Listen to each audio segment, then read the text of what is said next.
ഓം ശ്രീ മഹാദേവ്യേ നമഃ. ശ്രീ ലളിതാ സഹസ്രനാമം സ്തോത്രം 18. ഇന്ദ്രഗോപപരിക്ഷിപ്ത സ്മരതൂണാഭജംഘികാ ഗൂഢഗുൽഫാ കൂർമ്മപൃഷ്ഠാ ജയിഷ്ണു പ്രപദാന്വിതാ. മിന്നാമിനുങ്ങുകൾ പൊതിഞ്ഞിരിക്കുന്നത് പോലെയാണ് ദേവിയുടെ കാൽവണ്ണകൾ, അത്രയ്ക്ക് തിളക്കമേറിയത് എന്ന് സൂചിപ്പിക്കുന്നു. അവയുടെ സൗന്ദര്യം കാമദേവൻ്റെ ആവനാഴി പോലെയാണ്. ദേവിയുടെ വസ്ത്രം കാൽപാദവും കഴിഞ്ഞ് നിലത്തു തട്ടുന്ന വിധമാണ്.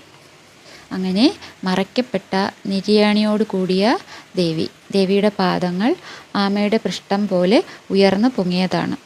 ഇതെല്ലാം സൗന്ദര്യ ലക്ഷണങ്ങളാണ്. ഓം ശ്രീ മഹാദേവ്യേ നമഃ.